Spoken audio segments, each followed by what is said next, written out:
All right, well, I finally did it. I finally got off my Jordan Nike bandwagon and I decided to test out some new stuff. So here you go. This is the AE2 from Adidas. This was going to be the one that I kickstart everything off with and try new stuff out. But I just so happened to walk inside of a Foot Locker the other day and I saw something shiny that caught my eye. And it was these AE1s in the mid-top form. And you don't really see mid-tops anymore in the AE1s in stores anyway. At least I don't. I see a lot of low tops, but mid tops not really. And these were $70. So I decided I was going to scoop these up, play in both of these, and see how they compare to one another. And that's what this video is going to be about. So 2 reviews in 1 video. Let's get it.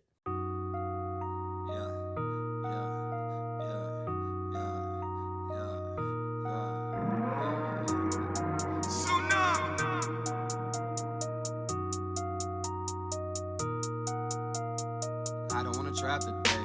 I don't wanna trap today. I don't wanna trap today. I don't wanna trap today. Lord knows I ain't made enough. And rap so far it ain't paid enough. And it's 9 to 5, trying to call my bluff. I might call it sick and get the bagging up. But I don't wanna trap today. I don't wanna trap today. I don't wanna trap today. I don't wanna trap today. Lord knows I ain't made enough. And rap so far it ain't paid enough. And it's 9 to 5, trying to call my bluff. I might call it sick and get the bagging up. They on vacation, got 23 flavors. We pull up and serve them, they party the favors. The street is an army, I feel like a major. I'm just being honest, I'm in love with paper. Got money on my mind, like fuck all these haters.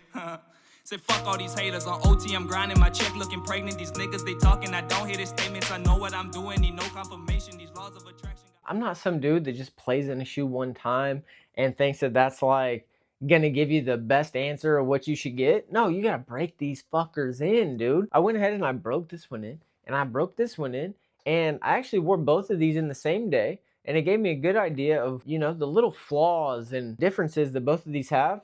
And I feel like I can give you a good representation so that way if you decide you want to play in one of these, you can be a little bit more knowledgeable about that. This category is the traction. And like I say, in every single video, if you ain't got traction, you can't do shit on the court. So for the AE1, the traction, it's phenomenal.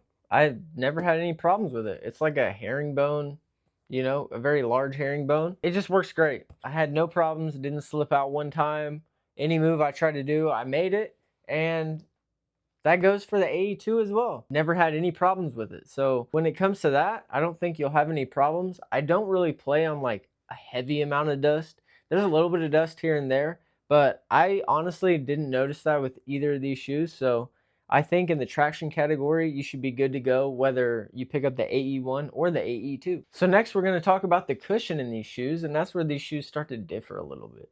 So in this shoe, the AE2, this is the one that I actually started out playing in. I noticed that the cushion in this was a little bit more minimal than the AE1.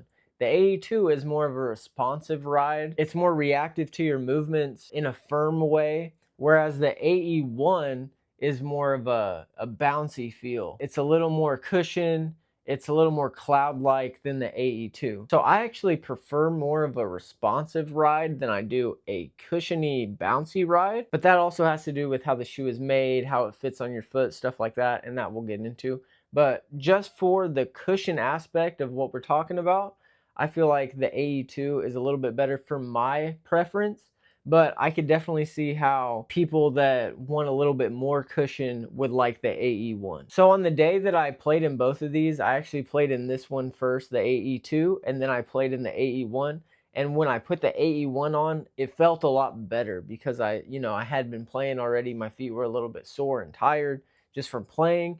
And then I put these on. It was a different feel. It was a little bit more cushiony and bouncy. After I had played, it felt really good, but I felt a little bit more imbalanced. Making shots was a little bit more difficult. So you kind of got to realize there's a balance to this. You don't want too much cushion to where you feel unstable, but you also don't want not enough cushion to where your feet start hurting. It's kind of like a give and take, and I feel like the AE2, at least for me personally, is the better option. Next on my list is the support and the stability of these shoes, and honestly for both of these shoes I feel like they're both pretty good. I never had any problems in that category. I never tried to make a move and my foot like rolled over inside of the shoe or anything like that.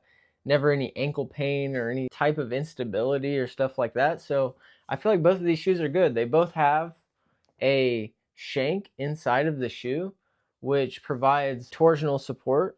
So like if the shoes twist when you're making really hard cuts, and it prevents that. So you should be good in either way you go. Support and stability, no problem. Next is the fit. And honestly, with the AE2, I had a little bit of a problem. I'm gonna show the footage right now. As you'll see, I missed a shot, and then I go to get that rebound, and I slipped out of the shoe completely. My heel completely slipped out. Not a big fan of that. That shouldn't really happen when you're playing in a basketball shoe. So one thing I would like to go ahead and say is that both of these are the same exact size in shoe. I noticed that the AE1 has more room in the toe box, like enough to where my foot, it slides around inside of the shoe.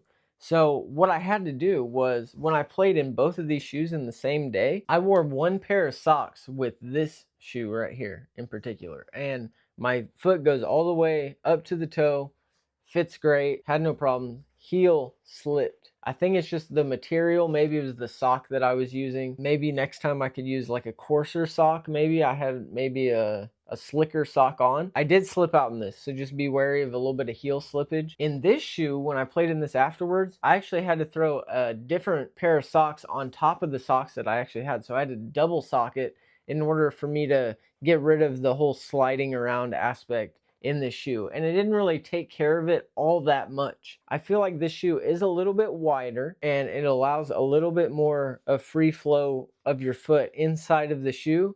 But what kind of messed me up about the AE1 is it's kind of like those newer Nike shoes where it comes to a point. Like if you notice, like let me put it up against like, okay, this Jordan 1 right here. So if I put it up against this Jordan 1 right here, this AE1, you can definitely tell where the big toe just like converges into the middle of the foot, and that's like with newer Nike shoes, and I don't understand why they do that. It's begging for you to get bunions. It's terrible. But anyway, so I double sock it. I still have a little bit of room sliding around inside of the shoe, and when I was making really hard cuts, really hard pivots, trying to play defense, you know, stuff like that, my foot gets forced down into the toe of the shoe, and it squeezes my toes together and makes my foot cramp, and it hurts really bad. So the fit, I wasn't big on the AE1. I preferred the AE2 for the fit, even though I slipped out of the heel. So it's like, I don't know, for me, I kind of didn't really care for either one,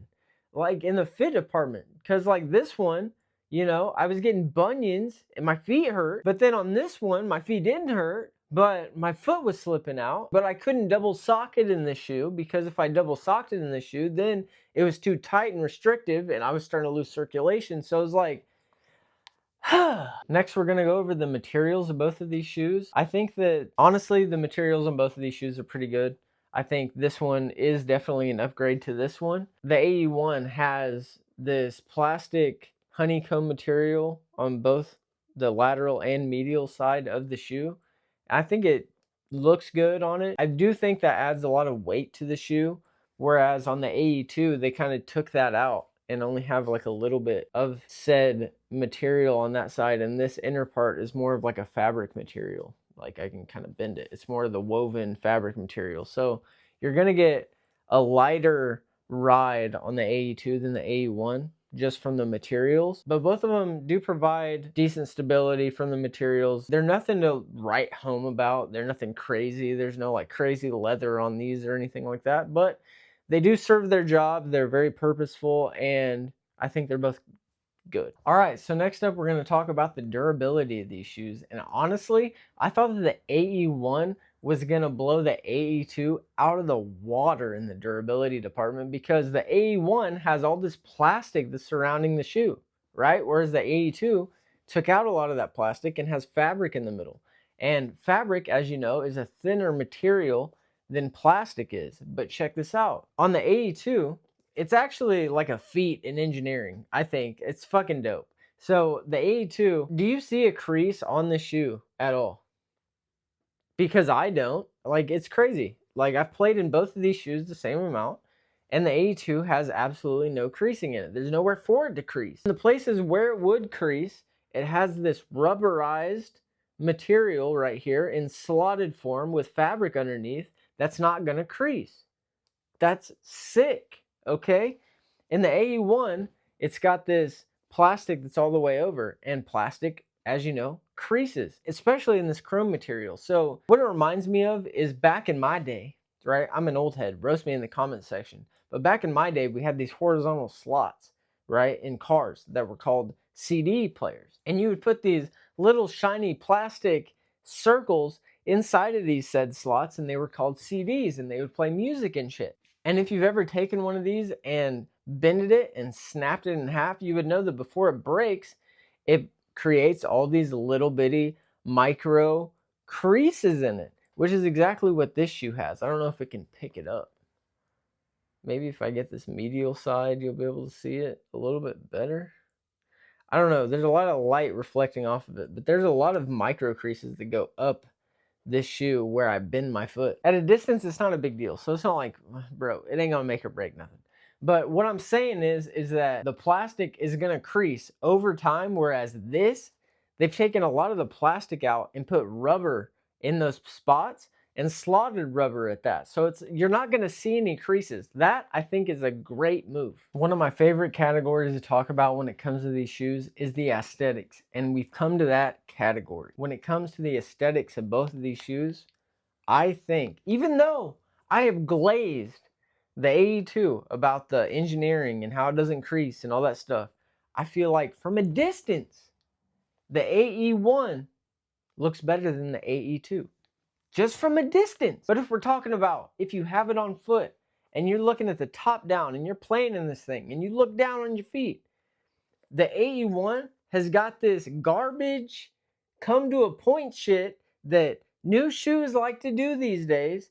But when you're wearing it, it looks like your feet go out this way, and that shit is trash. It's trash. So in that department, from the top down, I like the AE2. The AE1 from a distance has got it by a landslide, I feel like. Maybe not a landslide, maybe that's a little bit too much, but I definitely feel like the AE1 looks better from a distance. If you're looking at somebody that's got these on their feet, I feel like the AE1 looks better than the AE2. But from the top down, AE2 all day. Next category, I guess we're going to do the price of both of these shoes. I can't really give a firm judgment because I got this one on sale. It was $70, but I believe retail was like $120, whereas this one was $130. So with inflation, with Trump's tariffs and all that garbage, and over time price goes up. It's relative, like time. I don't know how it works. But this one's $130, this one's $120 retail.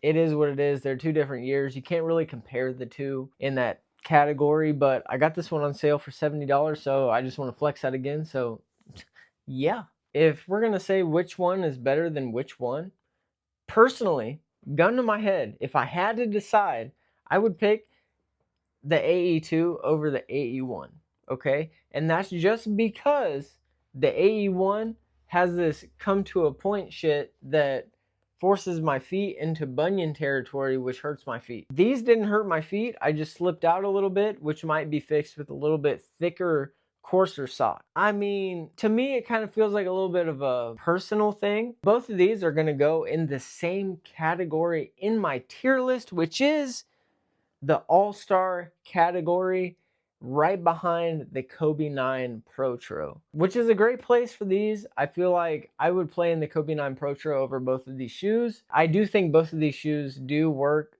just as well as that Kobe 9 Protro. They're just a little bit heavier. So for me, I'm a little bit shiftier. I like to do more, shiftier moves, stick defense. So I need a little bit quicker of a shoe, which means a little bit less weight. So I would go with the Kobe 9 High Top Protro, which I'm about to get the Kobe 9 Low Top Protro Moonwalkers that just came out today. And I just hit on those on sneakers this morning. So look forward to that as a review on the channel. I'm pretty excited about those shoes. The AE1 versus the AE2. Do you have either of these shoes? Do you have both of these shoes? How do you feel about these shoes? Do you think that the AE2 is better than the AE1 or vice versa? How do you feel? Please let me know in the comment section. But if you like this video, please leave a like down low and subscribe to this channel and leave a comment, because I like to talk shoes. I like to talk basketball. I like to talk weightlifting. Really whatever that has to do with basketball, I'm game. Please do that. It also helps the algorithm. So that way we can push it out to more people that might also have interest in this, and I can talk to them and help them out. If you could do that, that could also help me grow the channel. As always, most importantly, stay dedicated.